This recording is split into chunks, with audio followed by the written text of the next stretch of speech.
for joining us today for our Back to Class series with Jane Dickson from the Dyson College of Arts and Sciences. My name is Joanne Mansouri Donasi, and I'm class of 2022. I'm pursuing my master's in strategic management at the Lubin School of Business, and I'm a paid student ambassador with the Office of Alumni Relations. I have a few housekeeping tips for you. Your microphone was muted upon entry, and we ask that you remain muted during Professor Dickson's presentation. If you have questions during the presentation, please feel free to enter them in the chat box at the bottom of the screen. We'll address as many questions as possible, and also please note that we're recording the presentation. It's now my pleasure to introduce our speaker, Jane Dickson. Professor Dickson is an internationally recognized artist whose work was most recently presented in 2020 solo exhibitions at STEM's Gallery Brussels and Hall Gallery New York City. She has also been featured in several exhibitions, Passport the Artist and his New York Scene, at the Herald Museum in Holland and in New York Underground East Village in the 80s, presented at the Seoul Museum of Art in 2019, and now traveling throughout China. Her monograph, Jane Dickson in Times Square, was published in 2018 by Anthology Editions.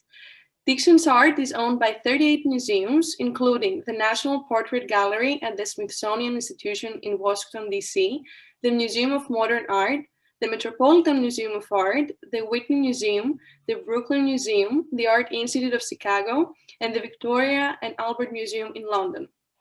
Dickson's work can also be found at the MTA Times Square 42nd subway station, where she completed a mosaic in 2008. She has been a lecturer in art at Pace Dyson College of Arts and Sciences since 2000. And now, please welcome Jane Dickson. Thank you. Hi, all of you. Thank you so much for joining us. I'm happy to be here to represent PACE and to tell you a little bit of how I work as an artist. So just more information for you on how artists work. And I thought that tonight I would start by showing you a video that Charlie Ahern, who is an adjunct at PACE, shot when I made a mosaic for the subway in Times Square. So if you ever are in New York and you walk between Times Square and Port Authority, there's a very long tunnel, goes, you know, it's more than an avenue. It goes from 8th Avenue to Broadway. And I was selected to help cheer up that passage, which they say 100,000 people a day go through, commuters back and forth. So someone says, Mark says he walks there often. Yes, if you're from New Jersey, you get to know it. And I thought, I want to make something that will be friendly, and hopefully when you see it a million times, you'll notice different details instead of going, I don't want to see that again. I don't know if it's still there, but there was a poem that was across the ceiling for decades that was really depressing. So I thought, I don't want to enter that. It was like, another day, another dollar, I'm so depressed or something.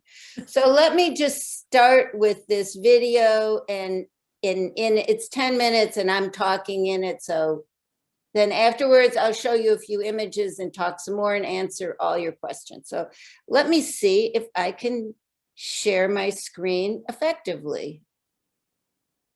Share. And the sound on this, when I tested it, was quite loud. So, so how do I make it? There, see if I can make it really large.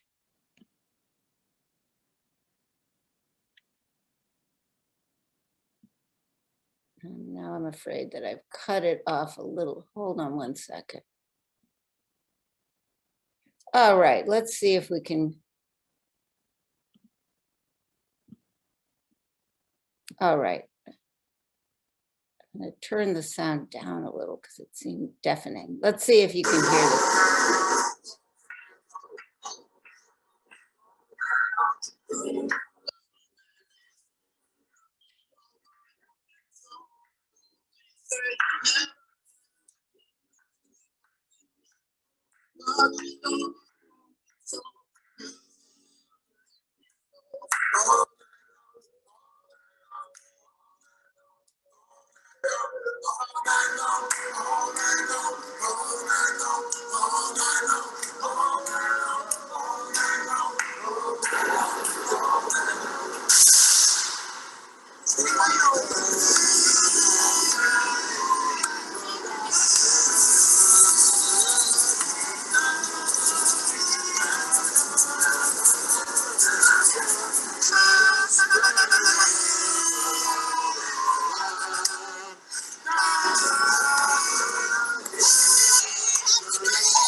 I proposed to the MTA that I was going to do New Year's Eve revelers related to a series I had done in the early 90s.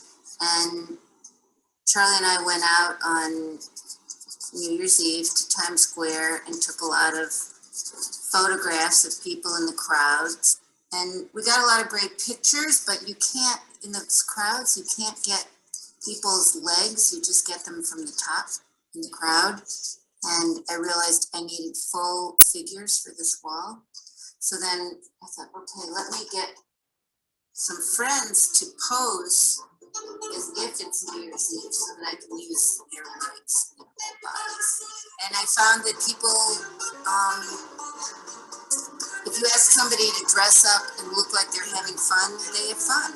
And they didn't want to stop. And I'd like to think of more things, more projects where people could act silly, imagine being immortalized, and think goofing around.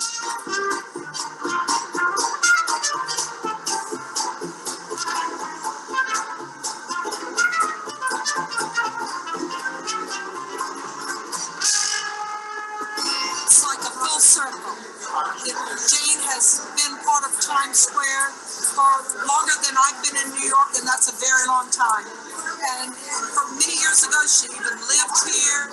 In the 80s, she did works that were about the night in Times Square, nocturnal works. And then she even did a poster for Arts for Transit in the early days of our poster program.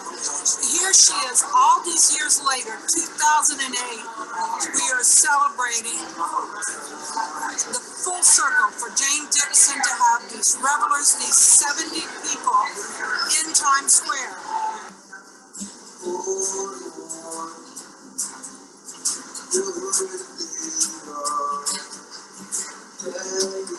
I was given this white tile wall, which was really, yikes, what the heck am I going to do with that? So I thought, first of all, I want my mosaic, my figures to look like they're being seen under artificial light. I picked this artificial looking turquoise blue, and I used it as a ground for all the drawings so that it unifies all the figures and it gives it a somewhat nighttime neon feel.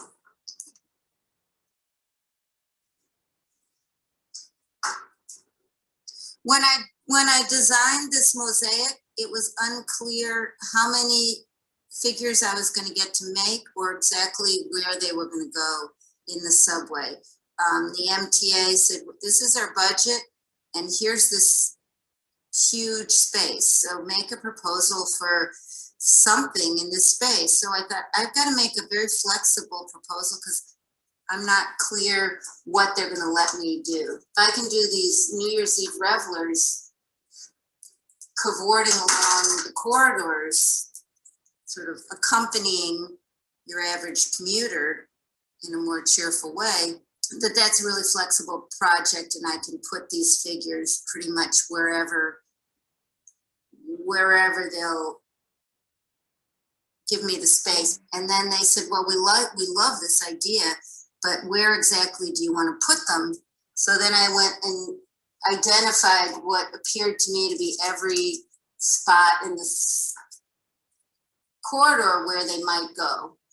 or the optimal spots where they might go. And I identified about 50 spots, and I gave them sketches, and I said, well, propose everything you want, and then we'll talk to advertising and all these other infrastructure people, and they'll knock out a lot of the spots. So just propose everything and we'll see what we can do. So I proposed 67 figures in 40 some different locations, because some of them are groups.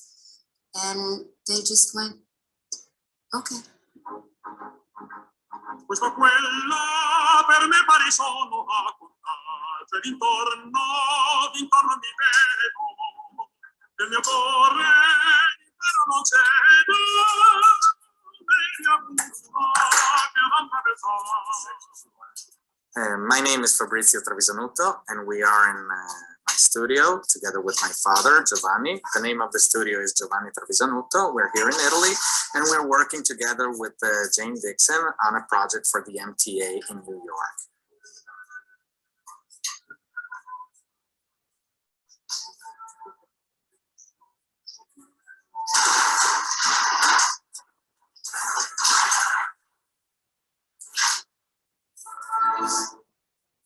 How far you want me to go with it?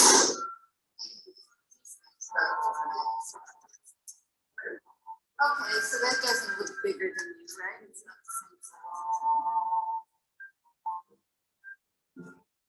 size. And you can see that this figure is built by 7, 8 pieces of paper, all numbered, of course, because then they will have to be reversed on the final wall on the definite destination in New York.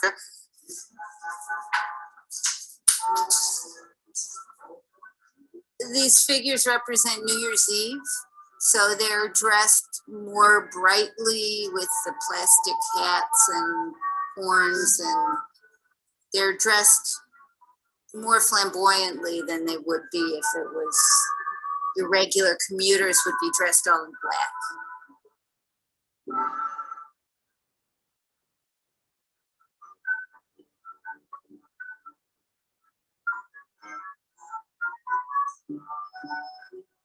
Spesso sai, nelle metropolitane mettono anche feste e cose che comunque sono colorate, robe per cui doveva essere veramente qualcosa di forte che attirasse l'attenzione. It's perfect.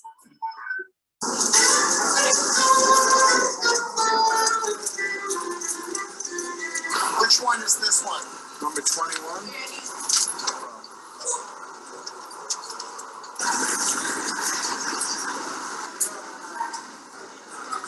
Straight. That's good. With a Dremel, a diamond wheel, we'll just score it along the line with little dots.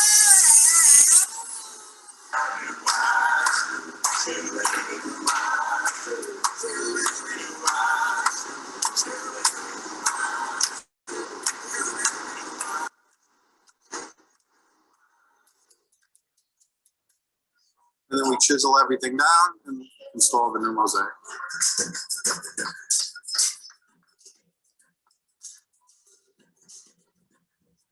So what you see here is the front of the mosaic. But when we made the mosaic, we make a mirror image so that what we see in the studio is actually the part that goes into the wall.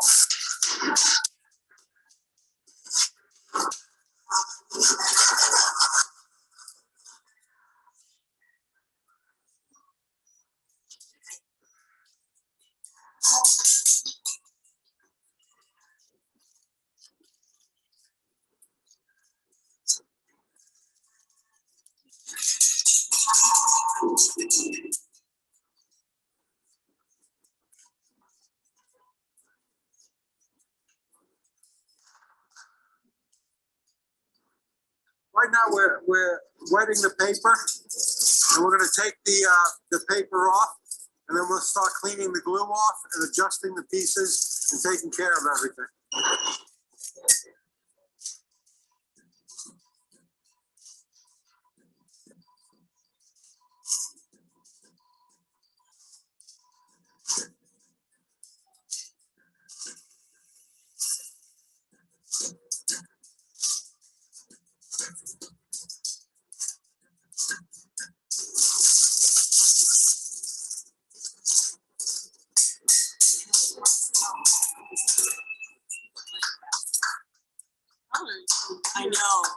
but watching the progression from the forms in the wall and then watching them put the tile in and then washing it off and the colors coming out.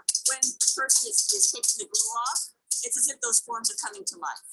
It's really beautiful. It's really lovely. I think it's important to see people see the process of art, what it takes to put these, have them come to life. Yeah, it's important. It's very important. It's a great work.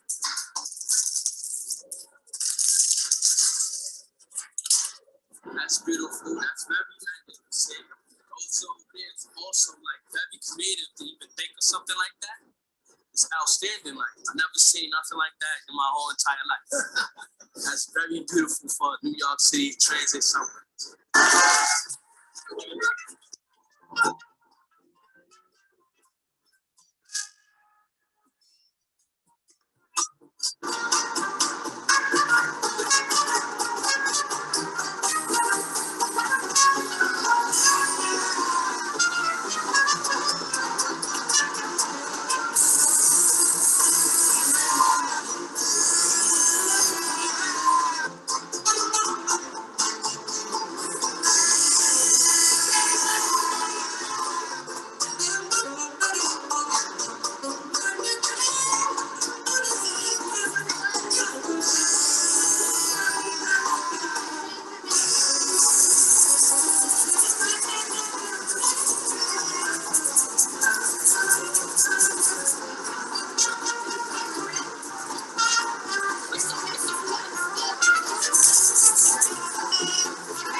Hi. So I want to just note, it said it at the bottom, but Pace gave me a paid leave to complete this project, which was invaluable. And I want to also say that one of the things that Pace always emphasizes is service. And a lot of artists' time is by themselves, but to me, working with other people is wonderful. And this project came about because of a lot of things I had done in the past. I had worked on the board of the Public Art Fund, and then through them had met the woman who runs the MTA Arts for Transit, and had done a lot of projects with her. So people always like, how do you get these kind of jobs? And creating a network of people that they can work with you and trust you and have a conversation with you is a really important first step. They don't just sort of go through the phone book and go, oh, that, or, go through the internet and go, oh, that looks like nice art. Let's invite that person. For the small projects, the MTA does very much work to be inclusive and give unknown artists a first shot, but big projects and very highly visible projects like the MTA, like Times Square, they only work with artists, first of all, that they've worked for before, and artists that are high profile, because this project took years, and I'm sure you would never imagine this, but some artists are extremely neurotic and difficult to work with. And, they're like, life is too short. This is going to be hard and complicated in the best of times. And if the artist is making us crazy, life is too short. We can't, no matter what genius you are, we can't work with you. So they like my doing that poster for them 10 years before was sort of a dry run. And I didn't completely drive them crazy. So they let me do more. So while we're here, does anybody have questions about the mosaics? And then I'll talk about my paintings. No? I had a question Sure. about like the most challenging part, which I guess working with Italy, you know, it had a lot of different stages. So what did you find it to be the hardest part? Well, I'll tell you the backstory of this, which I think is really fascinating, which is that I was invited to make a proposal for, this was completed, as you could see, in 2008. And I think I was invited to make the proposal for this in 2003. And I had been invited to make a proposal for 2 other major stations, first for Lincoln Center and then for 59th and Lex, I think, before this, and I didn't get those. And I guess that also was part of my test. If I had been a sore loser, then they wouldn't have invited me again. And I did think when they invited me this time that if I didn't get it, I was going to tell them to take a hike and never bother me again, because it's a lot of work to make the proposal.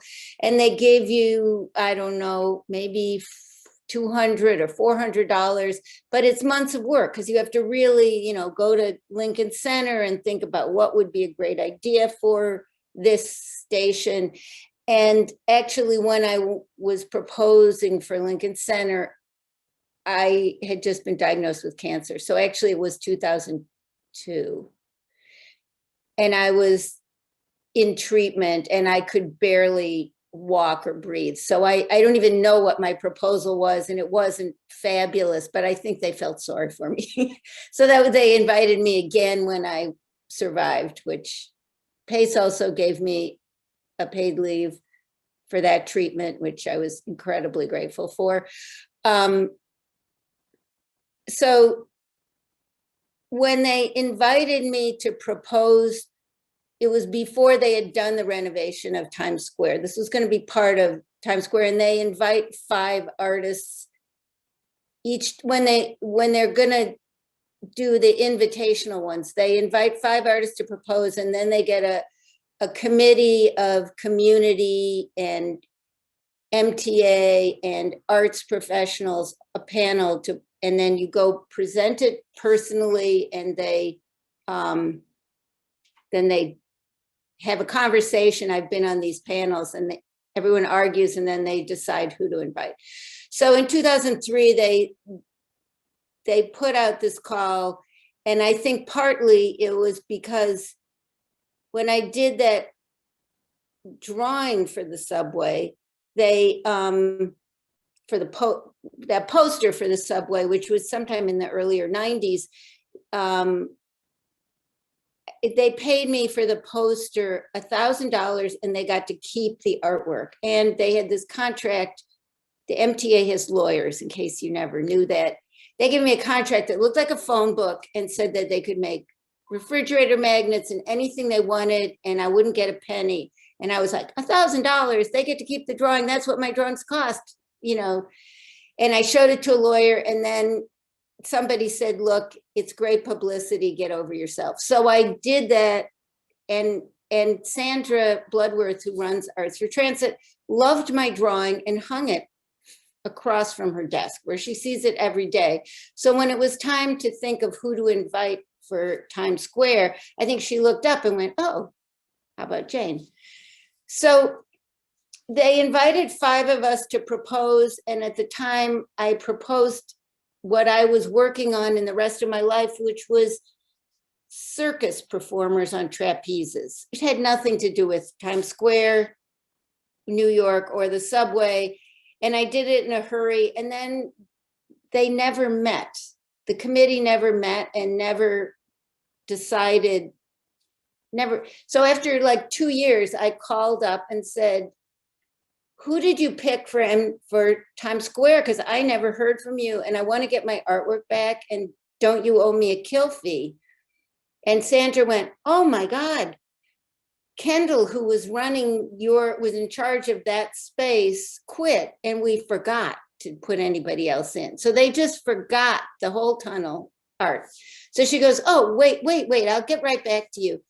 So she got back to me and said, okay, we're going to meet next week for this proposal. Come in next Wednesday morning at 9 a.m. to pitch your artwork. And I said, I don't even remember what my artwork is. I have to come see it before I can give you a great proposal on what it is. And I went and looked at it and went, this is ridiculous. This is a bad proposal. I don't want to propose it. So I called her up and said, I have to quit this competition because I have a bad idea. And now I just thought of a better idea. I did do a whole series of paintings of New Year's Eve because we lived in Times Square. I got to experience it in all its glory way more than I wanted to for years. So I said, I want to do New Year's Eve revelers. I have a better idea than what I've drawn here, but I don't have time to draw it before next week because I'm going to have my first major painting show with a major gallery on 57th Street. And I was teaching full-time at Pace. So I was like, I have an opening on Tuesday night. Usually you have a party after your opening. I think I won't be in the best shape for 9 a.m. on Wednesday morning meeting, and I can't draw it. And Sandra, who's a great diplomat, said, well, of the 5 people we invited, 2 never did it. So there's only 3 of you who've proposed. So if you just come and tell us your idea, you have a 33% chance of getting this commission. If you don't show up, you have 0. So I did not drink at my opening, and I got there at 9:30, and I said, it was the most ridiculous pitch I've ever had to do because I was like, sorry guys. Well, I showed them images of the old New Year's Eve Reveler paintings I had made, which were very somber. And I said, it won't be in these colors. It will be in the colors of my new work, which is very bright. You have to imagine the 2 together. And it will be fabulous. And maybe it was better because I didn't draw it and they just imagined it, but they picked me. Actually, also, when I looked around the panel, I realized the panelists were all art professionals I knew. And I thought, Sandra has packed the selection committee here because she wants me to get this one. So they said, well, if we give you this commission, do you promise you'll show us some drawings soon? And I said, I promise I will do them right away. And a few of those figures are PACE students because I wanted to have the figures be as wide a demographic of age, gender, race, everything I could think of. So, I had my children and their friends, and then I asked some students if they wanted to stay after class and get put on a hat and a horn and get their picture taken. So that's the long story of how I got that commission. And then originally they gave me a budget to only do 10 figures, but they liked it so much that they said, well, actually, we've just found another $200,000 for production. Your fee doesn't grow, but we can do twice as many figures. So at first, again, I was very grouchy and I thought, this is twice as much work and I'm not getting paid anymore. And then again, someone took me aside and said, you cannot pay for this kind of publicity. It's going to be there for 100 years and 100,000 people a day will see it. Take a deep breath and get to work. So I got a big team to help me because it was a lot of work. And actually, I had an assistant for a while who then also was an adjunct at Pace, and she came up with a wonderful idea. I couldn't figure out how to, I kept taking photos of the tunnel and then I get the photos back and I wouldn't know which spot it was in this vast tunnel that looks all the same.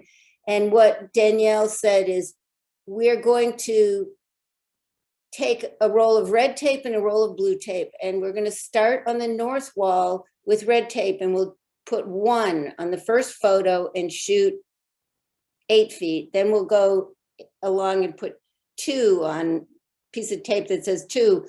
And all the red ones are the north wall and all the blue ones are the south wall. And then we were able to tape those huge blueprints together. The blueprints did look like a phone book. And because they're blueprints of tunnels, it's really complicated. You know, they go off in all directions. And also they were hand dug tunnels. So the distance between the floor and the ceiling varies by 1.5 feet at various points. When you go there next, notice the ceiling gets lower, then it gets higher. And we had to make sure that the figures fit in the space. So after I did my drawings, I worked with the mosaic people and we projected every one of the drawings on the wall, and he'd say, is this how big you want it? And we had measurements of where it was going to go, so we could go, okay, this one has to be 5'2". And once he projected it and I agreed to the size, he traced it, and that's what those outlines were that then got shipped to Italy with my drawings. It's a very long answer to a short. That was amazing though. Thank you. Okay, any more questions? It was wonderful to get to go to this town of Spilimbergo, north of Venice. And the reason it shows the Venice at the beginning is that it's made with Murano glass from Venice. So now let me show you a few more images and continue yakking unless you have more, and you can ask more questions later. So let me get this up. And this is going to be a short PowerPoint. And now share. No, I've done that wrong.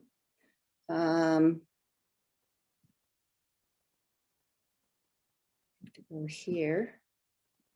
Ah.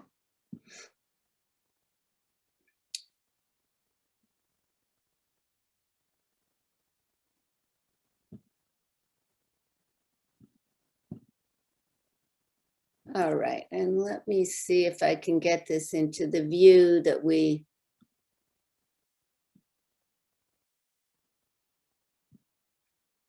Can you see is this showing the full screen for you guys? No, here it is.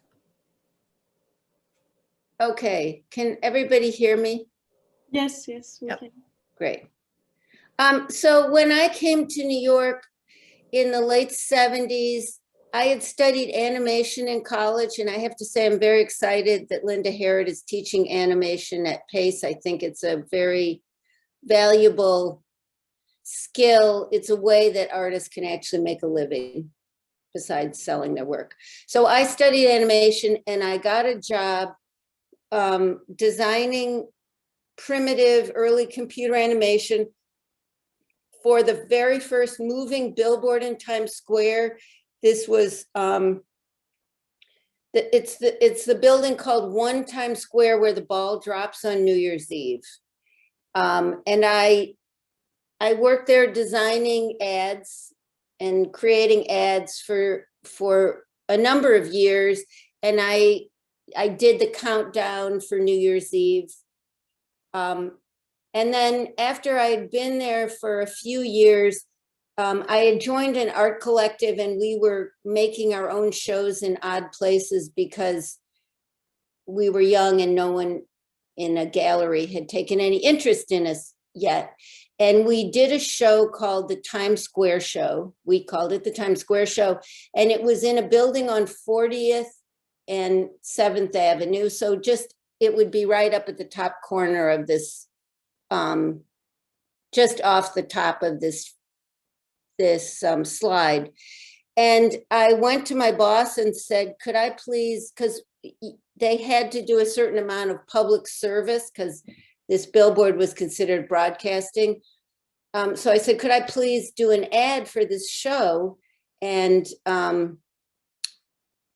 he let me do it. So I did this advertising, which was 3-card Monte, you know, the game where you shuffle the cards and get people to bet, which there used to be a lot of that going on in Times Square. So this image is these hands that are going to cross and then reveal different, you know, things about the Times Square show, which actually one of my friends persuaded the Durst organization to let us use a building that was kind of a flop house. It's long since demolished now. It's a big high rise, but they gave us the whole building, and it was a watershed art show that it's still considered like a very important historic show.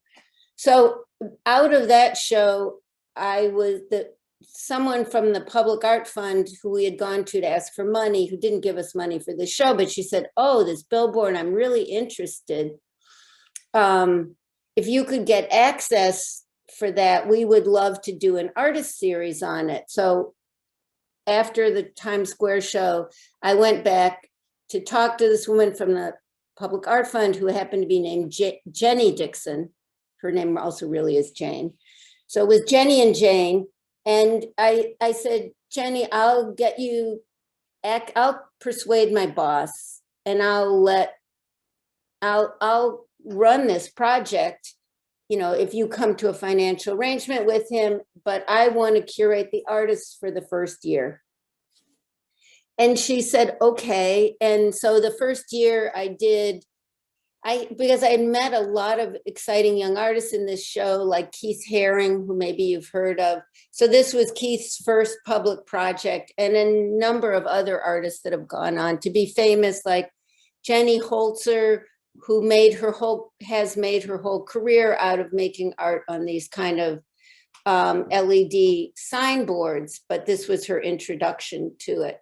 So, and again, that project has continued to be recognized. And I would say between the Times Square show and this Public Art Fund series on the billboard, I get interviewed by graduate students in art history very regularly, like several a year, writing books that they need to talk to me about. So anyway, that was my start in New York. And then while I was working on the sign, we moved into a loft on 43rd near 8th Avenue. It was across the street from where the New York Times was at that point. This is the view out my bedroom window in this loft. It was a crazy place to live. You had to be young and stupid to think it was great, but I did think it was great. And I got all my inspiration for painting out of it. I started, you know, this was sort of my view of myself. I started taking a lot of photographs, and actually the Hotel Girl, which the subway poster was based on, we let a friend was making a movie, and she thought it'd be really interesting to shoot a scene on the roof of our building. So one of the actors in the scene was leaning over the edge, which gave me a heart attack because I'm afraid of heights. But I took a picture of her leaning over the edge because I realized I make my best work of things I'm afraid of. And then this one on the right, I did a whole series of people peeking out their windows because all New Yorkers do this peekaboo with their neighbors, where you're like, oh my God, look, the guy across the street is scratching his butt, you know, or else you're scratching your nose and you look up and go, oh my God, people are looking at me, how embarrassing. So and people had been talking about my work in relation to voyeurism because I did lots of paintings of scenes from the street. Like this was the view. The photo I just showed you was the view out our loft was on the corner of 8th and 43rd. So I just showed you a photo of the view out of 43rd Street. And this was the view across the street on 8th Avenue of Show World. You know, we were just north of Port Authority. And this painting I did on textured vinyl wall covering that I got from Materials for the Arts. And I got it for some community project I was going to do with school kids, but once I started painting on it, I thought, ooh, too good to give to the school kids. So I gave them something else and used this.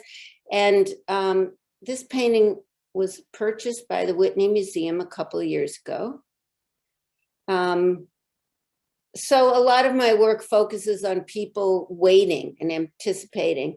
And now I'm going to leap ahead because now I have decades of my life to talk through. This is a very large painting that's on blue felt. And it's when I started teaching, actually it was before I started teaching at Pace. I was teaching at SUNY Purchase, and I started taking photos of my commute. And this was off the Hutch heading back into New York, this Westchester motel that I quite loved. And I've done a number of versions of it. And this one you may see you may see at a major museum in New York next year. We're still resolving which works they're going to show. And also, by the time I did this motel, I was teaching in Westchester, first at SUNY Purchase and then at Pace in Pleasantville. And we had moved out of Times Square. We had two lovely children, and Times Square was not a great place to be raising children. So we had moved down to Tribeca, and I was looking around for other subjects. And first, I did a whole lot of these paintings of demolition derbies when my first child was born, partly because I couldn't stand the smell of Times Square when I was pregnant. And my sister, I went to visit her in Florida, and she took me to a demo derby, and I just, they're like our modern American bullfights. I thought they were really powerful and had a lot of implications about American society. And my earlier work, people had talked about my earlier work a lot in terms of sex, I think because it was of Times Square. But it turns out that these demolition derby paintings, people also talked about in terms of sex. This painting got bought by European American Bank, which then got absorbed by Chase. And last I knew, it was in the boardroom at Chase. I thought I was making a commentary on rampant capitalism run amok, but it was the paintings, this series was all bought by bankers and lawyers, people that like to live by the last one moving wins. This painting is quite large, and I forgot to say the motel painting is like 10 or 12 feet wide. This one is maybe, I think maybe 6 feet wide, something like that. But then once I had little children, before we were able to leave Times Square, and I was starting to teach in Westchester, everywhere we would drive, we'd look out the window and go, that's a nice house. I wonder what it'd be like to live there. And I feel like that was the first thing that my son learned to say was, that's a nice house. So in my neighborhood, actually on Park Place, near City Hall, near the downtown Pace campus, there was a place that sold carpet samples. It was like a remainder store. So I bought all these carpet samples, and I took lots of photos of suburban houses. I grew up in the suburbs, so it was sort of like returning home. And I started doing paintings of single family suburban homes on carpet samples. This is on a sculpted shag. That's why it has these cracks in it. I think I did more than 70 of these homes. I went and taught for a year. I guess it was before I started at Pace. It was in the 90s. I taught out at Cal State Northridge in LA for a semester because I had done a show in LA, and I thought, oh my God, I want to paint LA. So I got a friend to hire me for a semester so that I could paint LA. So they're LA and New York. And then I did a show at Cal State Northridge. It had that terrible earthquake and the campus had been just damaged. The art department was in Quonset huts and so was the art gallery. So I did a whole suburb of new homes as an exhibit in their Quonset hut. And then I did a lot of paintings of LA. This one is on AstroTurf.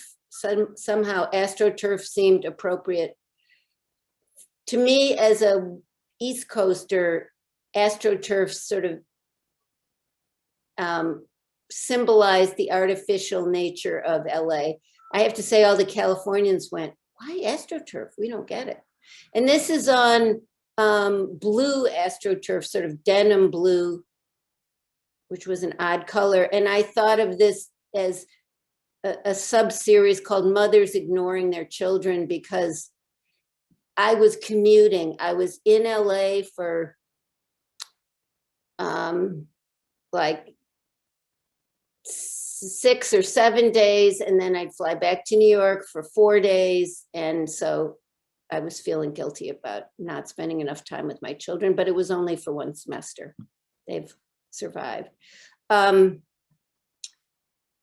And, you know, as I feel like I make paintings of things I'm trying to, that I'm thinking about and trying to resolve. And, you know, as a mother with small children, laundromats were a place that I spent a certain amount of time meditating. And then this next painting is from a whole series that I called Out of Here. This is of the view in Long Beach, California, heading north towards LA, because I did a mid-career retrospective that started in Illinois and at the University of Illinois Normal, and then it went to Long Beach. And I did this painting, the series called Out of Here. They're all 10 feet wide by 6 feet tall. They've been shown in a lot of museums, in Palm Beach at Museum and at Art OMI upstate. And I didn't realize it at the time, but I already had cancer. And so I just was like, my life seemed too complicated and too overwhelmed, but really it was because I was sick and everything just seemed too hard. So I was like, I just want to be, that's why I suddenly did this series called Out of Here. Then I found out I had cancer and I was like, God, can we renegotiate here? I didn't mean it literally. Please let me live through this. And then when I started to get better, I did this series that I called Heading In, because I was like, I'm trying to come back. And this series I did because I was diagnosed in 2001, shortly after the attack. And then after 9/11, I think I wasn't the only one who, whenever I had to leave the island of Manhattan, I'd go, well, should I go through the tunnel or the bridge? Which are they more likely to attack? So Heading In was all bridges and tunnels. And this painting also is now owned by the Whitney Museum. God bless them. I'm working on a project I'm going to do with them a year from now. So if you're in New York, hopefully you'll all come see new work, which I'm not showing you. It's under production right now. I started these in the 80s or the 90s before I was sick, and then I did them after the AstroTurf. The thing about AstroTurf is there's a lot of drag on the brush, and after a while it really hurts my wrist, so I can't do it all the time. So when I was done with that series of Heading In, I went back out to Coney Island. These are done with oil stick. This is also not a huge painting. It's probably 4.5 feet wide. I did another whole series of paintings of Coney Island that I showed at Marlborough Gallery. Here's a little study of Coney Island. This is done on black vinyl. I like using unusual contemporary materials. It's a way to up, you know, my technique is fairly traditional, but this using unusual contemporary industrial materials updates, I think, the work and makes it more relevant to my time period. I only have 2 more photos to show you. This is a portrait of a friend of ours, Fab Five Freddy. He's a hip hop impresario. And he was making the film Wild Style with my husband, and I was one of the producers and designed the animated titles for that. So this is really early. We've gone back to textured vinyl. This is from like 81 or 82, and this is now owned by the National Portrait Gallery, and it's going to be in this show of pop art that opens in October. But they've had it on display ever since they bought it 3 years ago, or 4 years ago, which is a great honor because they own hundreds of thousands of works and they don't have that many of them up. And this is just some drawings that are up in my studio right now. I make these studies before I make the paintings. And why am I doing Times Square again? Because I did this book of my, here, now I'm going to go back. I did this book of my photos and paintings of Times Square. Cornell University acquired my archive a couple of years ago and did this book as part of it. And in preparation for the book, I went through hundreds and hundreds of slides that I had never really looked at since I took them. And so we pulled out old slides I had never used and went, oh, let's see what's in these. So that's why these drawings are returning to Times Square. So now I'm done. And if you have some questions, go for it. Or comments, objections. Well, Mark, go ahead. I would say I have like a new appreciation for this tunnel subway. You know, I always noticed it, but I forgot. Maybe you mentioned years ago when we knew each other that you had done that. But so now I definitely will keep it in mind and really appreciate it so much more. Thank you. Thank you. Oh, one other thing I want to say that I really enjoyed at Pace was getting involved with the Confucius Institute. And it's, you know, I got to go to China with Pace faculty once, and then I got invited back with an artist group twice. And I have worked touring in China now, and was supposed to be in a show. I was going to go to Beijing last May, and hopefully it will happen sometime in the next 12 months, fingers crossed, to be in a show of 80s New York painters at, I'm suddenly blanking on the name of it, but a big important museum in Beijing. So I've really, you know, and I took a few, I can say hello and thank you and where's the bathroom in Chinese, and I'm thirsty. And I found it really exciting to be able to travel and to somewhere so extremely foreign. So there's the question at the chat from Carla about who were your artist inspirations? Carla, you nailed it. Many people say Hopper when they look at my work. I did not set out intentionally to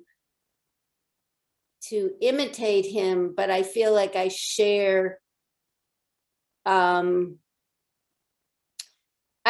lot of his influences. Really, my influences growing up I grew up in Chicago, and I spent a lot of time at the Art Institute of Chicago, which had wonderful French Impressionist paintings. So Seurat was a huge influence on me, and Degas. And I liked Pavel Chelichu. I guess I went in for the sort of dark work. I loved Lautrec. And then when I was 14, my mother moved to Paris. So I spent a lot of time in France and went to the École des Beaux-Arts for a year. My first year of college. So I feel like after my year at the Beaux-Arts, I thought, actually, I am an American. My father was British and my mother was an expat. But I felt like I'm really American. What is America? You know, what is it that makes me different than French people? And I want to, and even different than my English grandparents who lived outside of London. So I took it as my goal to explore visually what's particularly American. And I think Hopper went to France as a young man and tried to learn Impressionism, and then came back and became an American realist and really focused also on what defined America. So in that way, I'm inspired by him. And I was also very inspired by Baudelaire's idea of being of one's time and, you know, being a flaneur, which is a person that, you know, is just wandering the street, observing. So those are some influences. I also was very influenced by Japanese printmaking for the compositional. I have a lot of long vertical skinny paintings, which is not a European format, but it's very much an Asian format. Well, I think the word talented is not enough to describe you. And on that note, I would like to thank everybody for joining us this evening. Our next Back to Class session is on the April 20th at 7 p.m. with Dr. Janet Benton, Professor of Art History at Pace, and we'll focus on Georgia O'Keeffe and the 20th century modernism. Please visit the Pace Alumni website if you're interested to see more information about this event and other virtual sessions. I would like to thank you all and have a great evening. Thank you for joining me. And Professor Benton is brilliant. If you haven't listened to her, she's very entertaining. So thank you and good night.